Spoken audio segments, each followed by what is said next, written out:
sebagai upaya untuk memicu dinamika berpikir di antara kita semua, terutama di antara para pemimpin Nahdlatul Ulama, terutama para kiai-kiai Suriah yang fungsinya sesungguhnya adalah sebagai penentu kebijakan di dalam organisasi. Saya kira PPWK ini satu hal yang penting dan mudah-mudahan memang sungguh bermanfaat untuk kita semua. Ya. Tapi sekali lagi saya ingin berharap bahwa para kiai yang adalah pemimpin panjenengan ini pemimpin Nahdlatul Ulama, pemimpin Nahdlatul Ulama.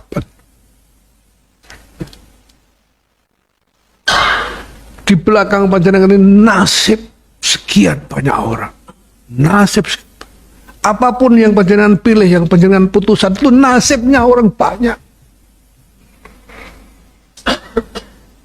Saya mohon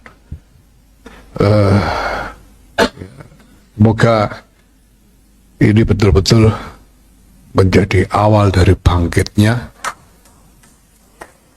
ya kehendak kita untuk memperjuangkan kuah ruhaniyah bagi Jamiah Nahdlatul Ulama ini. Karena masalahnya sebetulnya jelas sekali. Orang yang mengatakan tidak ada masalah terhadap rapat harian Suriah itu sebetulnya hanya berpura-pura, mungkin karena agenda politik atau agenda yang lain. Tapi saya kira bisa ditutup-tutupi bahwa itu rapat harian itu bermasalah, keputusannya bermasalah, dan cara follow up atas rapat harian Suriah itu juga semuanya bermasalah sampai sekarang. Bahwa kita sudah melakukan klarifikasi bahwa itu tidak benar, auditornya sudah mundur gara-gara opininya dimanipulasi, hasil audit data sementaranya itu diminta kemudian dimanipulasi jadi tuduhan-tuduhan tidak berdasar.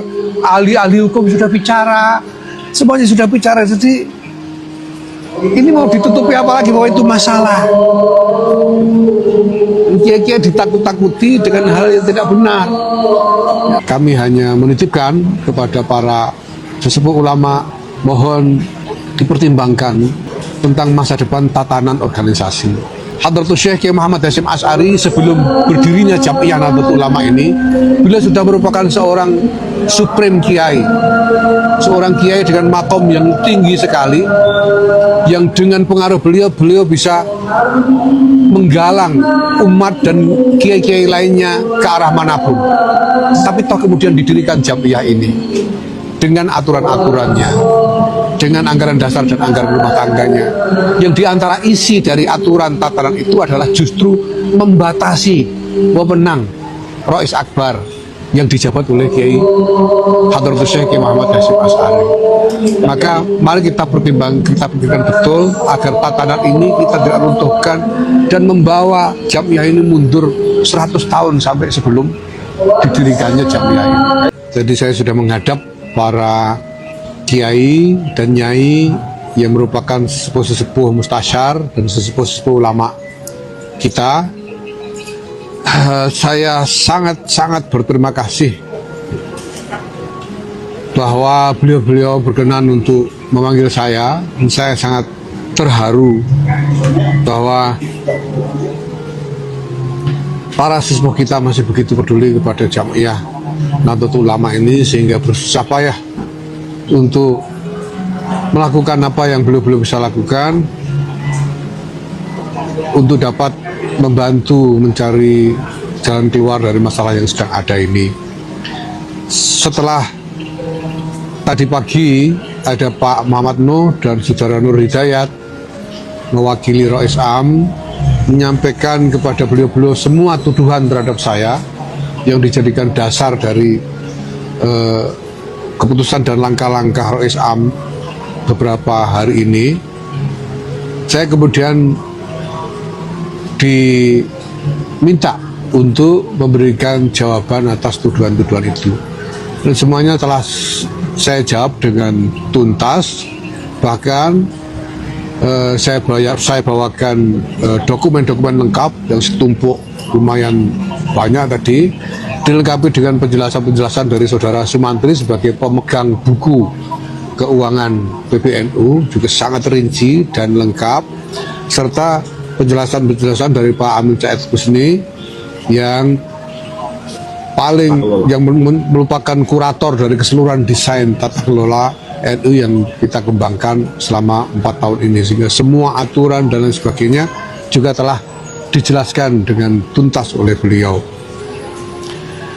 Saya dan teman-teman, kami semua sejak awal terlibat dalam aktivisme ke-NU-an ini dengan niat untuk berkhidmah, untuk bertabaruk, mengharap barokah dari Jam'iyah yang mubarakah ini, dan kami berusaha menjalankan dengan tulus.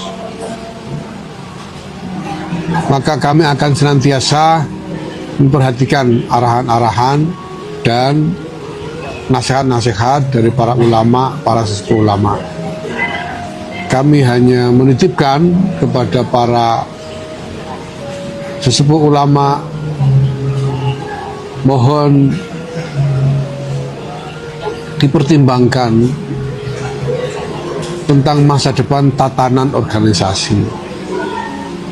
Nahdlatul Ulama ini sebagai organisasi didirikan untuk mengorganisir. Itu artinya untuk mengelola urusan-urusan melalui tatanan yang baik. Nah, mohon dipikirkan supaya tatanan ini tidak runtuh di tengah jalan. Hadratus Syekh Kiai Muhammad Hasyim Asy'ari sebelum berdirinya Jam'iyah Nahdlatul Ulama ini, beliau sudah merupakan seorang supreme kiai, seorang kiai dengan makom yang tinggi sekali, yang dengan pengaruh beliau bisa menggalang umat dan kiai-kiai lainnya ke arah manapun. Tapi toh kemudian didirikan Jam'iyah ini dengan aturan-aturannya, dengan anggaran dasar dan anggaran rumah tangganya, yang diantara isi dari aturan tatanan itu adalah justru membatasi wewenang Rais Akbar yang dijabat oleh Kiai Hadratus Syekh Kiai Muhammad Hasyim Asy'ari. Maka mari kita pikirkan betul agar tatanan ini kita tidak runtuhkan dan membawa Jam'iyah ini mundur 100 tahun sampai sebelum didirikannya Jam'iyah ini. Tadi ada rekomendasi supaya ada forum Islam. Kami siap kapanpun kami siap. Bahkan kami sendiri sudah berusaha. Semua orang sudah tahu, saya sudah sampaikan di mana-mana bahwa saya selalu berusaha untuk membuka komunikasi, memohon kesempatan untuk bertemu, untuk menghadap. Karena sampai sekarang dari Suriah maupun dari pribadi Rais Islam sendiri belum memberikan kesempatan kepada saya untuk menjawab secara terbuka tuduhan-tuduhan yang dilontarkan kepada saya.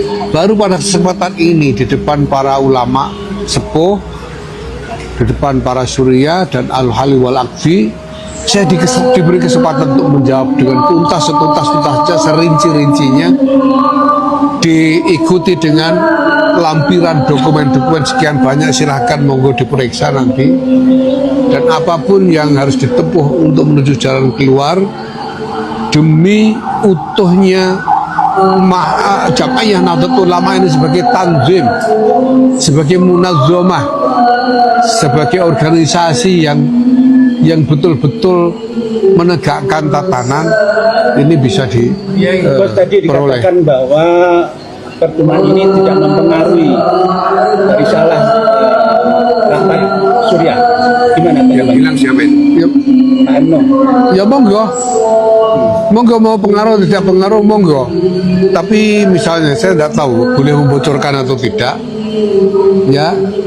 Tapi sekarang sudah menjadi persepsi bahwa apa yang terjadi dengan rapat harian Suriah itu sebetulnya sangat bermasalah. Sangat bermasalah karena pertama melakukan penghakiman tanpa memberi kesempatan kepada saya yang dihakimi untuk memberikan klarifikasi. Bahkan sampai sekarang saya dicegah supaya tidak bisa beri klarifikasi. Yang kedua, membuat putusan di luar wewenangnya. Jadi ini bermasalah.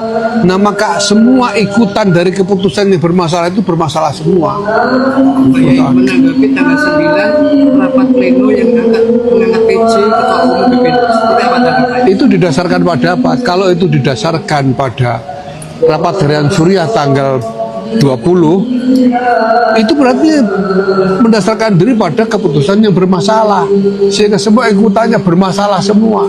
Surat edaran bermasalah, rapat pleno ini bermasalah, pengambil alihan jabatan ketua umum untuk dirangkap oleh Roy Sam juga sangat-sangat bermasalah, dan seterusnya. Jadi ini mari kita semua menyelesaikan ini dengan baik, tanpa terus-menerus membuat masalah ikutan yang semakin membuat sesat arah dari solusi yang kita inginkan. Itu tetap terjadi dan dibentuk PJ ketua umum, apa langkah kerjanya? Ya, nanti saya akan bicarakan dengan semua pihak, termasuk dengan kiai-kiai sepuh dan juga dengan PW dan PC seluruh Indonesia. Karena masalahnya sebetulnya jelas sekali. Orang yang mengatakan tidak ada masalah terhadap rapat harian Suriah itu sebetulnya hanya berpura-pura, mungkin karena agenda politik atau agenda yang lain. Tapi saya kira bisa ditutup-tutupi bahwa itu rapat harian itu bermasalah, keputusannya bermasalah, dan cara follow up atas rapat harian Suriah itu juga semuanya bermasalah sampai sekarang. Gitu ya. Jadi dokumen yang diklarifikasi kepada termasuk bangkai soal tuduhan audit keuangan 100 miliar. Iya sudah, saya kira itu sudah clear juga di publik. Semua orang sudah bicara ya, bahwa kita sudah melakukan klarifikasi bahwa itu tidak benar. Auditornya sudah mundur gara-gara opininya dimanipulasi, hasil audit data sementaranya itu diminta kemudian dimanipulasi jadi tuduhan-tuduhan tidak berdasar. Ahli-ahli hukum sudah bicara, semuanya sudah bicara. Jadi ini mau ditutupi apa lagi bahwa itu masalah? Kiai-kiai ditakut-takuti dengan hal yang tidak benar. Ya, maka mari kita urai dulu supaya tidak tambah-tambah masalahnya. Itu aja cukup ya.